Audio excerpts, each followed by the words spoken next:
You're listening to the Mind Your Business podcast, episode number 83. Today, we're talking all about understanding crystals. So, stay tuned. Hi, I'm James Wedmore, and I've built a 7-figure internet business that offers the financial freedom to do what I want, when I want. And I'm the first to say that hard work and hustle are not essential ingredients for your success. So, how do you build a thriving business from the inside out? This is the Mind Your Business podcast, featuring myself and co-host Phoebe Mroczek. All right. Welcome to the show. James Wedmore here. And I'm Phoebe Mroczek. And this is the Mind Your Business podcast. This is an exciting episode. That's right. We just finished up recording with a special guest, Chris Mehden, and we talked about a little bit of a woo-woo topic. We went down the woo-woo rabbit hole. And it's pretty far down there. It is, but I think the part that I really like is he's able to kind of throw us into the deep end, but then bring us right back. So for me personally, I don't know much about crystals, which is why I was so excited for this episode. And I just want to really reassure our listeners that when you're listening to this, if something starts to go a little bit further, maybe than feels comfortable, we bring it right back for you. Because there were a couple moments where I'm like, I don't know. And then James, you say like, Phoebe, are you getting this? I'm like, no, not getting this. Yes. So just be patient. And I can't stress enough that I think one of the reasons why I wanted to bring this to our listeners is because it is a piece that I practice, that I have practiced for years now, for, 5 or 6 years. And it is using crystals for healing purposes, for meditation purposes, and for goal setting. I use it for setting goals and setting intentions. And the way I always look at this crazy thing called crystals, because it's bizarre. Like, It really is when you think about it. I've just let go of that a long time ago. But I'm trying to remember back when I first learned about them, and I was like, oh my gosh, this is crazy. This is nuts. This is wacko. Like, how are rocks going to find my soulmate? Like, it just, I don't understand. But I've just seen miracles in my own life and other people's lives with them. And it's worth trying out. There's really nothing, what's the worst that can happen, right?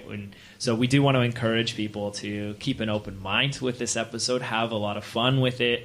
And by the end, hopefully you'll be armed and equipped with enough knowledge that you can go to a crystal shop or, any type of spiritual bookstore or online and be inspired to be led to a crystal that could help you in some capacity. And at the end of the day, it's this concept of stacking the deck.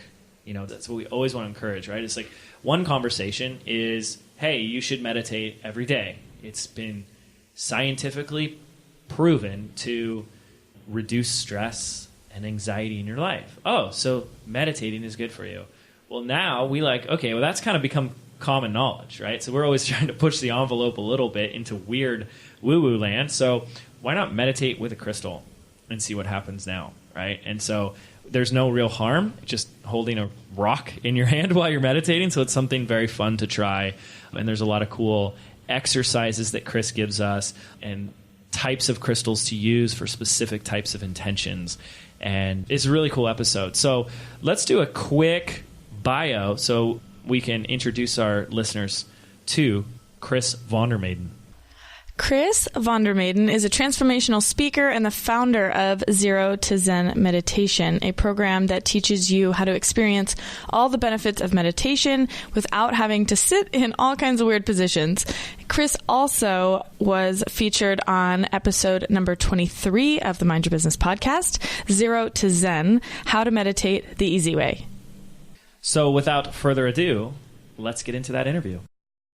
All right, hello, ladies and gentlemen. James Wedmore here. And I'm Phoebe Mroczek. And welcome to the show. This is the Mind Your Business podcast where we talk about everything, mindset, emotions, and what it really takes to be an entrepreneur, creating success from the inside out. And we have a very special topic today and a very special guest.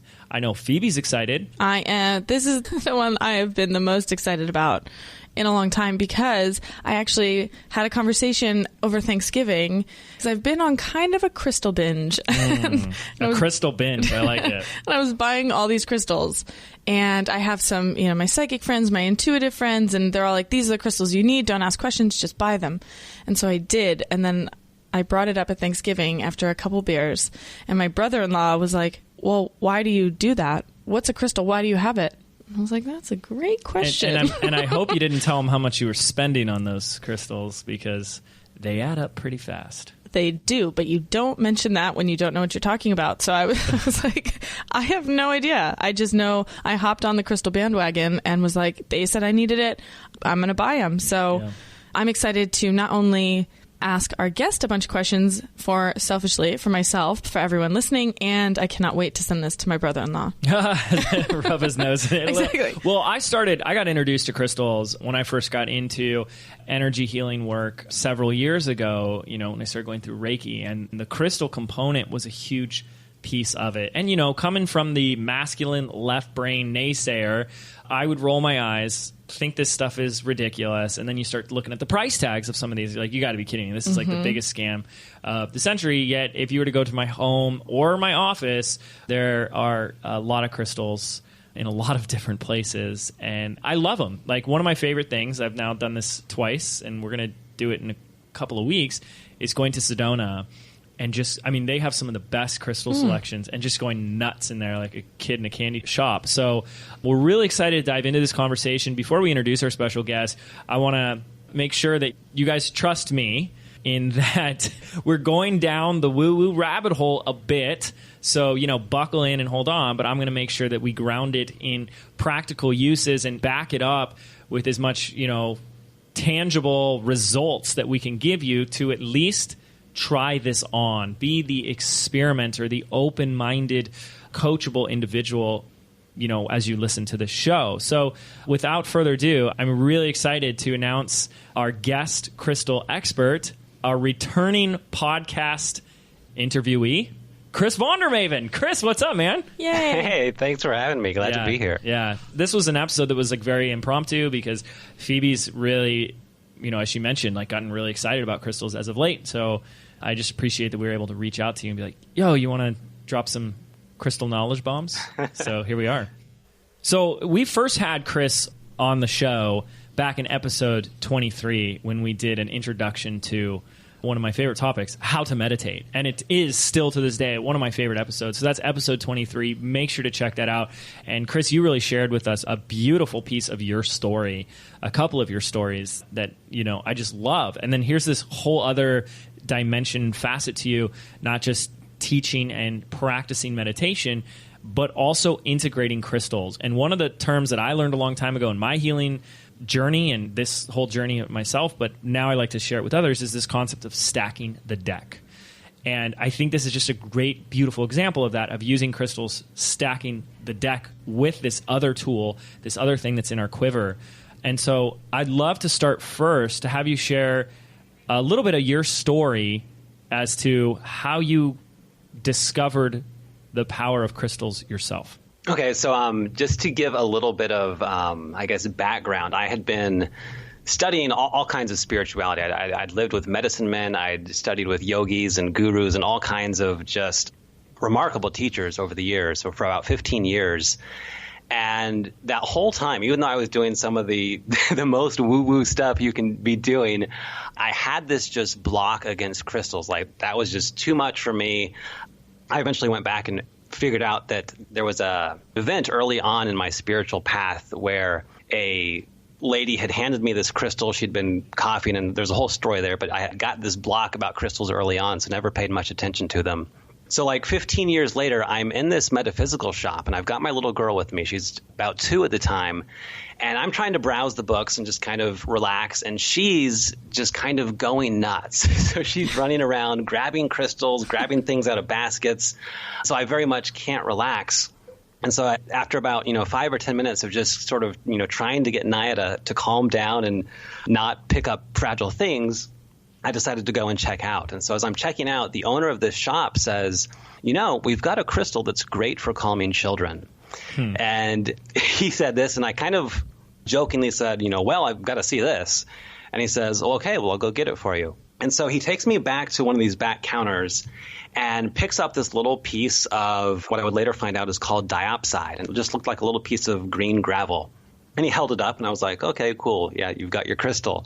And he says, well, do you want to hold it? And I'm like, okay, sure, I'll hold your crystal. And so he drops it into my hand, and I catch it. And the moment I catch this little rock, I feel this like bolt of energy travel up my arm, up into my neck, and then eventually it goes all the way into my brain, and this little area in the back of my brain just kind of lights up.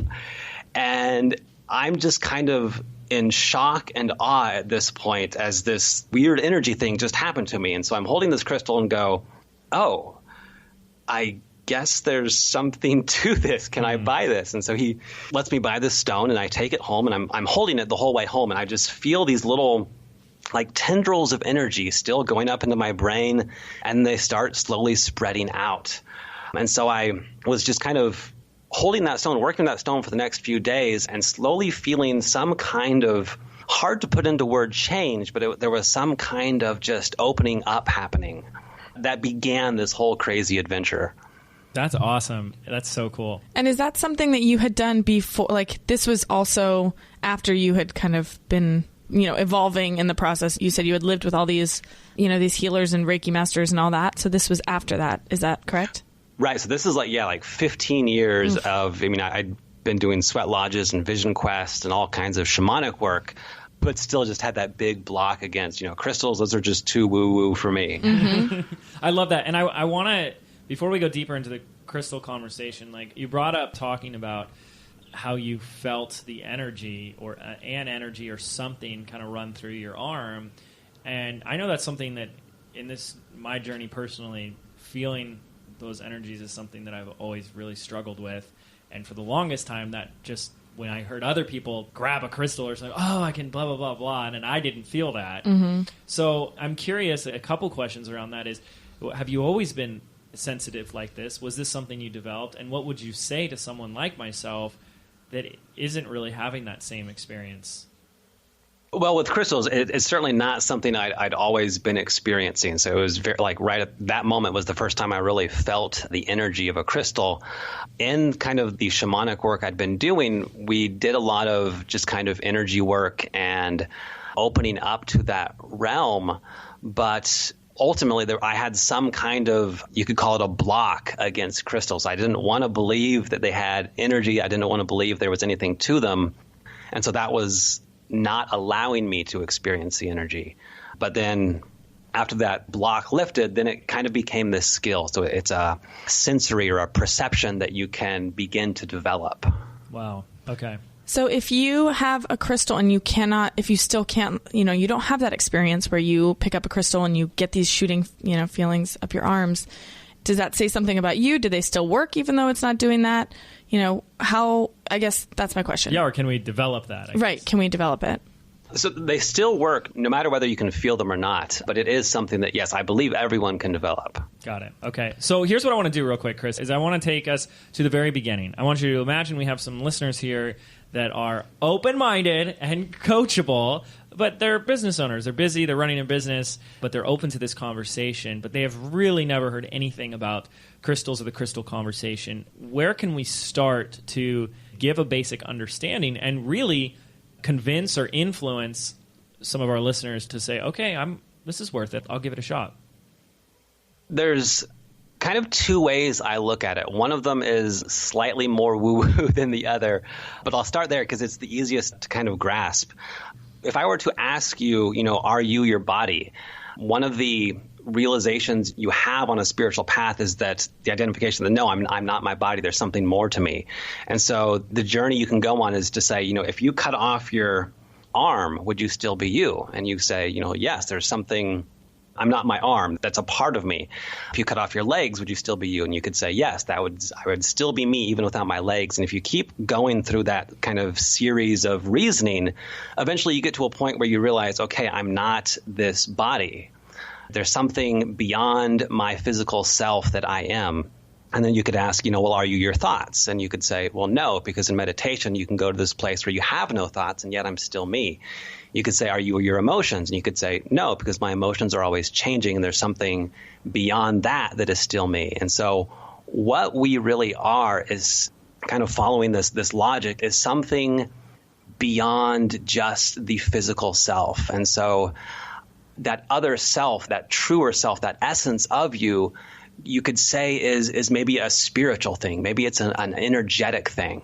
And so if you can accept this idea that what you are is some kind of maybe more energy-based reality, that's what we are, then you could kind of reason that, well, if you took a crystal, is this physical thing what it really is? Well, no, there's some essence beyond physicality that it is. And so in that kind of way of looking at the world, everything has an energetic essence beyond the physicality that you see. And so if crystals have this energetic essence, then that energetic essence can resonate with us or cause changes in us, just like, physically foods affect us. Well, energetically, you could say that foods affect us. Got it. And can you bring that down into a specific example so we have even more context? Yeah. So, for example, if you feel a lot of stress is kind of this, it's got its own energy, its own frequency, its own vibration, if you want to call it that. And so there's this energetic reality of stress. If you were to pick up a piece of, say, lepidolite is a crystal it's kind of like the opposite energy of stress. So it's like the cure to that frequency. It's a frequency that almost neutralizes the stress energy. Okay, so I love it. I get it. I'm on board. I hope our listeners are on board. Phoebe, are you on board? I am. I think it's a little still a little vague. Is there? Whatever. I'm just trying to be the voice of the people. Yeah. Well, you said there was like the woo-woo version, and then like Could we get the other version? Okay. Yeah. Absolutely. So right now, if you look at what's happening, we're having this conversation. People are listening to this conversation, but people get different things out of whether it's, listening to a podcast, whether it's reading a book, whether it's going to some kind of, maybe seminar or event. Everyone takes something away very different. And that's very dependent on the specific person. And so, for example, when you read a book, you read it the first time and you get something out of it. You read it a second time maybe and you get something completely different. So it's not so much the words that are important. Underneath the words are used to convey information. And so information is ultimately what everything is. I mean, when you look at, subatomic particles are ultimately some form of information.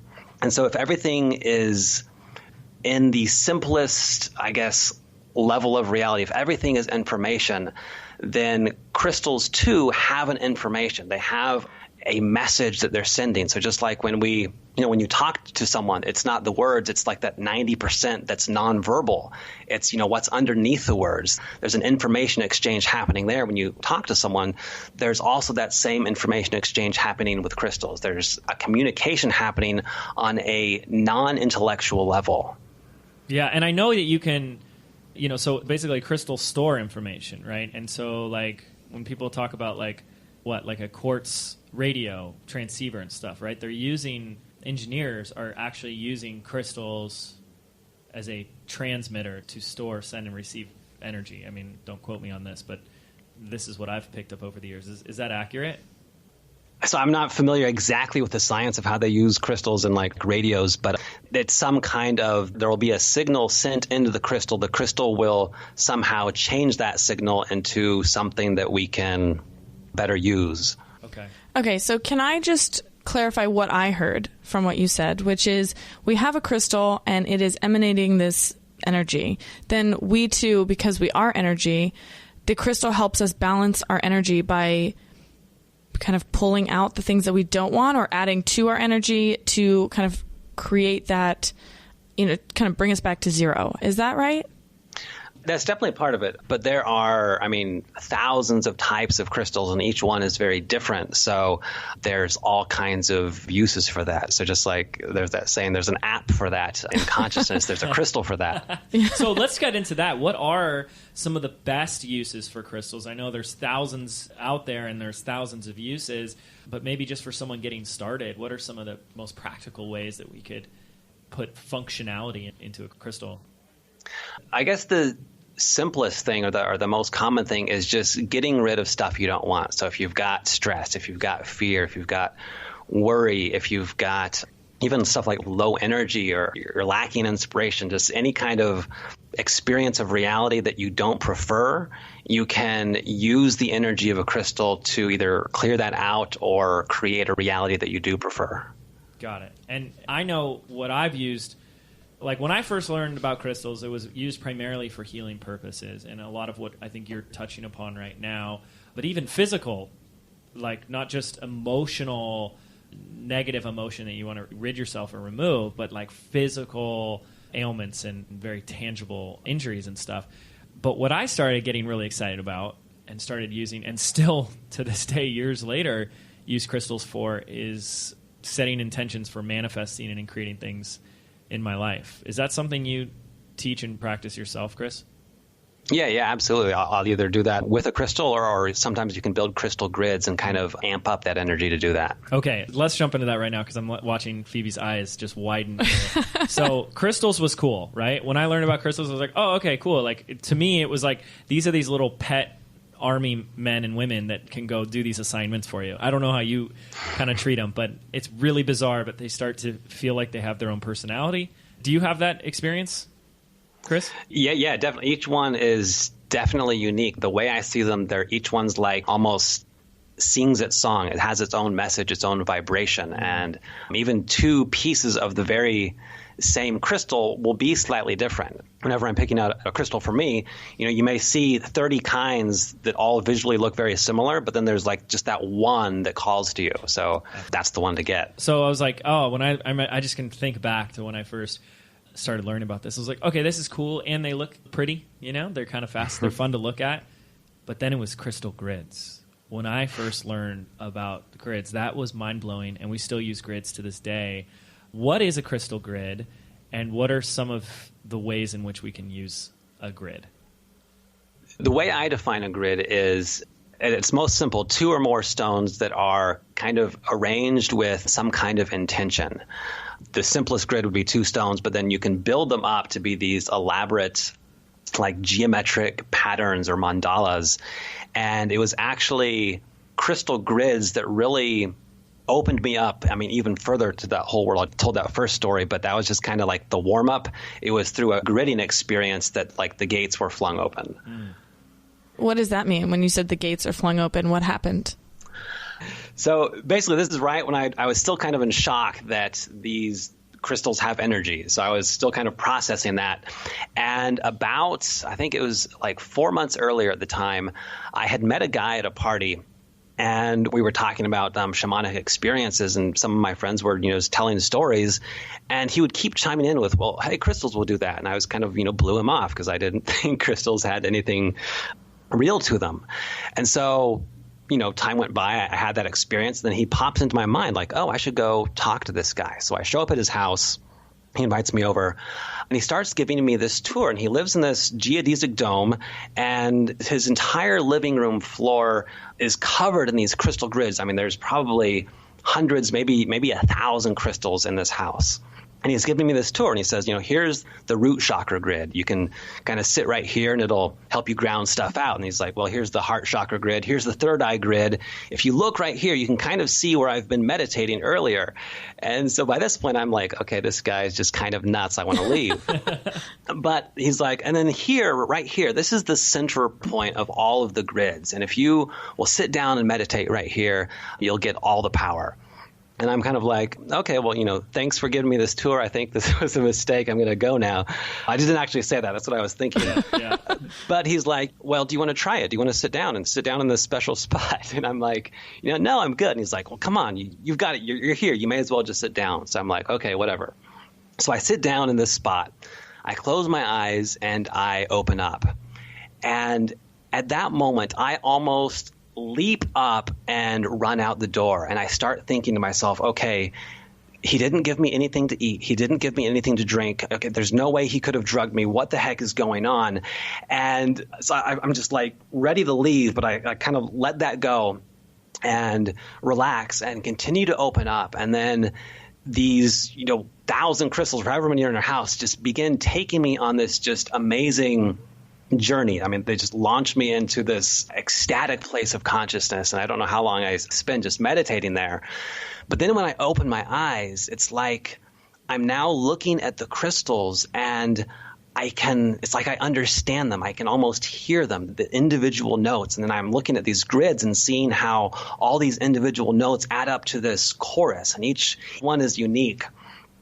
And so I get up and I start just kind of exploring his house and picking up crystals, and I pick one up and I'm like, wow, I can really feel this one in my heart, and it feels like almost nature. And he hands me a book of stones and says, that's green apophyllite, open it up. And so I flipped through this book of stones. Okay, here's green apophyllite, heart chakra, connection to nature. And I'm like, oh my gosh, this just confirmed exactly what I said.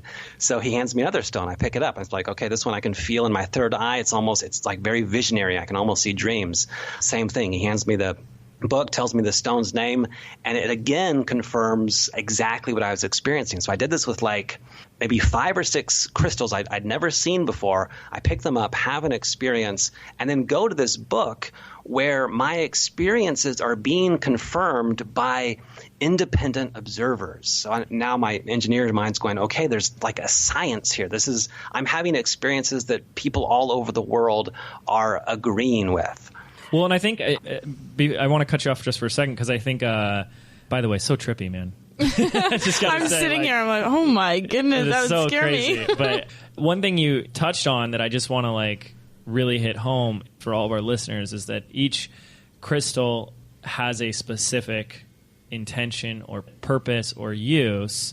That's one piece of it, but it's also, they tend to be correlated with different chakras. And we haven't really talked about chakras on the podcast before, but it's really all connected. Is that something you can just briefly throw out there for our listeners? Yeah. Each chakra, so there's 7 main chakras, and they each have their own type of energy or sort of realm of energy to them. And so crystals can very much fall into different categories. So some deal with the heart and the emotions, some deal with the brain and insights, others deal with the physical body and grounding and connection. Got it. Okay. So you were having this experience of just noticing where each crystal affected you in your body. Right. Okay, that's just crazy. That's nuts. I know for me, I had to just kind of go to those reference guides and those books and, almost memorize it.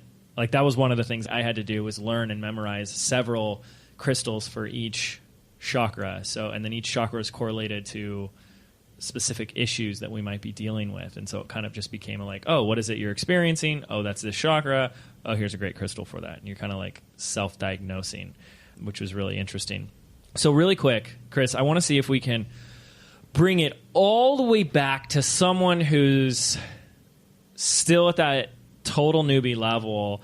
And if we were to send them off to a crystal shop to try their first experiment and their first experience into crystal woo-woo land, what would be the advice you would recommend as far as what to look for?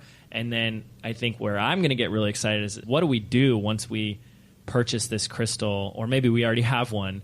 What are those next steps? The one crystal I recommend that everyone have, if you're interested in crystals at all, is smoky quartz. And the reason for that is that it's a grounding stone. So that whole process of letting stuff go that no longer serves you, smoky quartz really helps with that. And I've actually taught workshops where we've spent, just the entire day learning how to work with smoky quartz. But one of the things that we do is that every crystal has its message. And so for smoky quartz, my experience is very much that its message is gratitude. So if you hold the smoky quartz and just begin sending gratitude to it, so you're sending energy to the crystal, it begins this resonant effect. So you're now resonating with the crystal by sending it that gratitude. And as that builds, things just start clearing out very rapidly. So whatever you're seeking crystals for help with, that's one of the ways that, just almost anything you're dealing with, smoky quartz can help you. Okay, so back it up just for a second. So yeah, what I remember is that smoky quartz and really a lot of these chakra 1 crystals are also very good absorbers of negative energy. Is that accurate? Right. Okay, so we have a obsidian at our front door at our house right at the entrance, because that was a great practice that we were told, is to kind of have it right at the entrance to absorb like negative energy and stuff. But I love this piece about resonating with the message of the crystal. So can you go deeper into how does someone do that? Like for someone who's just like, I've never even gone into this realm at all, what does that mean to send gratitude to the crystal? Yeah, the way I teach crystals is that there's 4 ways of working with a stone. There's passive, active, resonating, and projecting. So passive work is if you have a crystal and it's near you, it's giving that energy, you're getting some kind of just passive effects. Just like if you're seated by an angry person, eventually you start feeling a little uncomfortable or you start getting angry yourself, they're passively affecting you. When you move into active work with a crystal, that's when you're actually maybe in meditation, but like putting your attention or putting your focus on it. And that just kind of opens you up more to the energy. Then when you start sending the energy of the stone back to the stone, that's when the whole resonating thing begins. Wow. And so if you know what its vibration or its message is, and this is where if you go to one of those reference books on stones to kind of read about it and get a feel for what it is, but then you generate that emotion on your own. So with smoky quartz, I start creating and feeling gratitude in my space. And then I just send that gratitude to the stone or feel, deeply grateful to the stone. And that's what begins that resonant effect where the energy just starts building. I think there's that YouTube video where it's like the bridge starts resonating and eventually, because of the wind, the bridge just collapses. Yeah. That's what resonant work does. Mm-hmm. Got it. And then there's projecting.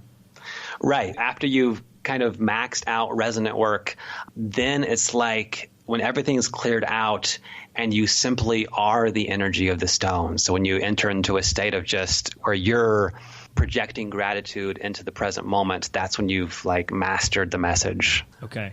And that's deep out there. That's yeah. Got it. Okay. So I know one of the things that I was taught very early on that I'd love to have you speak on is the clearing of a crystal. I'm wondering if you could just speak to that briefly. What does that mean to clear a crystal? Why would we need to do that? And then how? In the way I view the world, everything can store information. So like if you're upset and you start just like banging on the couch or something, there's a transfer of energy into the couch or whatever you hit. And so that couch is then going to store that information. But same thing with crystals. Crystals can store and pick up energy. They can pick up programming or information, if you want to call it that.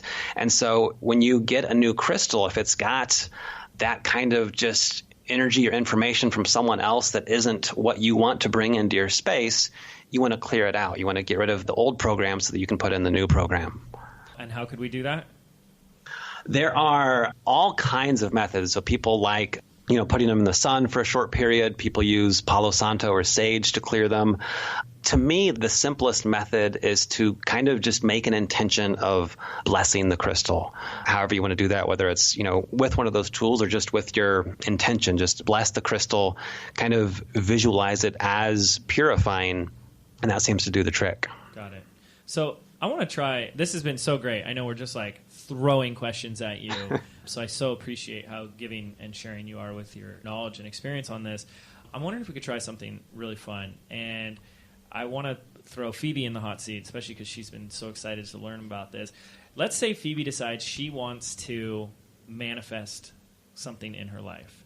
So what I want to do is, Phoebe has no idea I'm doing this. I want to ask Phoebe to think of something that she wants to manifest or create, or an intention she wants in her life. And then I want to see if we can have Chris offer some suggestions on how she could use crystals to go about doing that. Does that sound good, you guys? Yeah. Yep. Okay. You got something? I do have something. Does it have to be business focused? No, it doesn't. No. Cool. So one of my intentions for the year is to get healthy and to have a healthy body and one that, free from injury. Okay. So that's the goal or intention. Chris, Yes. Is there anything that you would suggest or further coach her on it so that she could, because we've got the crystal, the Chakra Shack, our crystal shop is like 2 blocks away, so that she could go run over there and know what to do and what to get. What do you say? Yeah. So there's a kind of an uncommon stone called gaspiite, and that's the first one that comes to mind. But it very much just kind of gets you in tune with your body. So the body has its own wisdom, the body knows what it wants to eat. It knows the kind of exercises it wants to do. And when you listen to the body, it just feels good to kind of be in tune with it. And so gaspiite kind of helps you listen to what the body's already telling us. Okay. So she could go and find this stone. Would you recommend that she does a grid with this, or just getting one, or is there, and then like, what might she look for if maybe there's like a whole bowl full of these gaspiites? How does she know which one to pick and go with? You just you spread them out, and usually there's just one that just kind of jumps out for you. So it's a very non-intellectual thing. It's just like you have this feeling like, oh, this is the one. But with gaspiite, that's just a great one to carry on your person, and it's got this just little message that it keeps sending to you to, be in tune with your body, listen to your body, pay attention. And so, just carry it around and carry it on your person, and so as long it'll do a lot. She's cleared it when she's gotten it, she can just carry this thing around and not think that much about it. Right. Yeah. You can just get a little tiny, dime-sized piece, keep it in your pocket, and it starts to have its effect. Perfect. Can we do one more? Because I think this one, if I keep it for the audience in terms of getting more clients. Oh, yeah, that's a good one. Can we do something around more sales or more clients, or having like a successful launch or promotion? Yeah. One of my favorite ones for kind of like bringing about that kind of manifestation would be Heliodor. So Heliodor is just this very like force of will kind of clarity, connects you to your will, to your power. And so just getting a piece and then beginning to feel your confidence, feel your power, feel what it is you want to create, really begin to go into the feeling or the experience of what it is you're manifesting, and that the Heliodor just kind of amplifies that. And so as you're doing that, feel for any, is there any doubt? Is there any uncertainty? Is there any fear? Is there anything that comes up? And as you're, going into that feeling, just see if you can let those things go. See if you can let the crystal kind of take those things and almost pull them out or remove them. Gosh, and both of these crystals I've never heard of before. These are rather obscure crystals, would you say, Chris? A little bit. I mean, you can definitely find them. It's just they're not the most common. Right. Okay, cool. Do you always recommend going to pick them out yourself? There were a couple like crystal rings or something that I saw on Etsy once, and I was like, well, maybe I'll buy them, and whatever one they send to me is the one I'm supposed to have. But if I was going to buy crystals, would you recommend going to a store, or is it okay just to have faith that Amazon is going to bring you the crystal that you need? I think both approaches are fine. I get a lot of mine off eBay, so I'll see a picture first and then be able to like, oh, okay, that's the one that just kind of feels right. But I've also trusted, hey, I need this stone. I'm going to order it. I don't know which one I'm getting, but I'll trust that it's the right one. And when we're manifesting things, so if I think I'm a pretty good manifester and I have all of my pieces in place, do the crystals I know you mentioned they amplify the feeling. Are they going to help your manifestations come in quicker? Is it like, what is the point of having a crystal if you're already kind of an expert in all of these other areas, or you're working to develop those skills? We can always take things to the next level. There's always further to get. There's always, that next level to stretch into. And so they can just accelerate that stretching, that, what are the last little things you need to let go of that are keeping you in whatever experience that you're in right now. If you're looking for a crystal, that means, okay, you want to find out what is possible for me. What is that next level? And so they help you get there. Okay. And as far as crystals being tied to things like feng shui, can you speak a little to that? Do you feng shui your home or office, Chris? I'm currently going through the KonMari method, so I'm in the decluttering phase. I haven't gotten quite to feng shui yet. But that's a big piece of the feng shui is just having the clutter-free environment. So I think that's that's important. But yeah, is there a correlation with an intention you use with crystals in the home and office? Definitely. You can bring a crystal into your home to kind of give a room a certain vibe. So whether it's rose quartz, just kind of create a loving environment. Those Himalayan salt lamps or selenite lamps are also very common to just kind of fill the room with a certain energy. Mm-hmm. Yeah, awesome. Well, let me ask you, Chris, are there a lot of crystals if I were to go into your home? Are there a lot all around the house on display? They're kind of everywhere, There's way too many, I think. Well, I want to do a shout out to one of our first episodes that we did on the podcast almost a year ago. It's episode 18, where we talked all about feng shui. This is with feng shui expert Karen Carter, how you can feng shui your office down to your desk. And, she brought in a little bit, I think, if we recall, talking about where she puts crystals and stuff in her house. That was really cool. So that was episode 18 of the Mind Your Business podcast. So, Chris, again, thank you. This has been so amazing. I'm wondering if we can just rapid fire some of the things that I feel like people would be motivated to go get a crystal for, different areas that people want to work on. So what is a group of crystals that would be good for stress? Any kind of grounding stone. So the smoky quartz, the obsidian, black tourmaline, and of course the one I mentioned earlier, lepidolite's a great one for that. Awesome. And then I know we'll have a lot of listeners who are looking to increase abundance, right? Just kind of like what we mentioned with, what was it, Heliodor, the getting more clients. But any other stones for abundance? Peridote's, though, to me, the ideal abundant stone. It's just got that vibration of, this is abundance. Wow, that's awesome. How about if people want to manifest or bring in love into their life, whether that's love of their business, love of a partner, or love of new clients? Or themselves. Rose quartz is probably the most common love stone, whether it's self-love or any kind of love. One of my favorites is morganite, and that's more of a much broader frequency, almost like a divine experience of love. But either those, rose quartz or morganite, are just amazing heart stones that'll open your heart up. And anything for, and maybe this is too broad, but just health and vitality. Carnelian's a great one. That just kind of gets the energies of the body going. There's also one called Vitalite that I'm really fond of. Yeah, any of those second chakra stones just kind of help get that life force going and are great for the body. Okay, this is awesome. I got to say, I'm just so impressed. I feel like I have a good 101 level of crystals, and I've been using them for several years, and just some of the names you're throwing out are... Just off the top of your head, I'm like, what is he reading? I know. I'm just so impressed, so that's really cool. So, again, Chris, this has been so amazing, and Phoebe, what do you think? You were eager to learn about this. Did you learn anything today? Yeah, and I think my head is exploding. I have all these names of, as you were saying it, I was trying to write it as fast as I can, so I'll have to re-listen to the episode, but I just really appreciate all of, talking to me like an infant, treat me like an infant, and tell me everything I need to know. Yeah. So I appreciate you doing that. And I guess my next question would be, if I wanted to kind of move forward with this and learn a little bit more about crystals and which one's right for me, or, the whole crystal grid, which sounds really crazy. Yeah.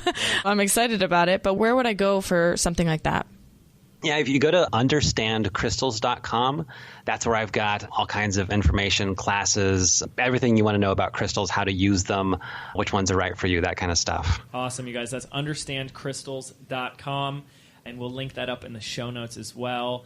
Chris has now become one of our resident experts here on the Mind Your Business podcast. I just love having Chris on for a lot of reasons. He's a business owner and an entrepreneur himself. And he's just been immersed in this world for so long. And 15 years you've been swimming in this pool of meditation and, inward journey. Is that correct? Yeah, a little over 15 years now. That's amazing. So let me ask you an off-topic question before we wrap up. How has all of your work in this woo-woo spiritual world, what has that done to contribute to or affect your experience of building a business?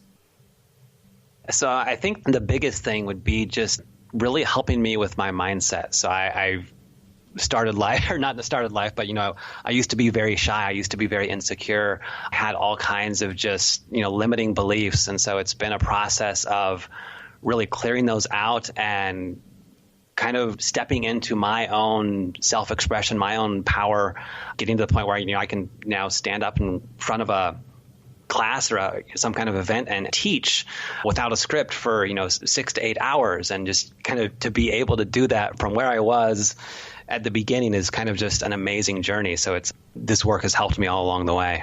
That's beautiful. And it's just no surprise that we keep reconnecting.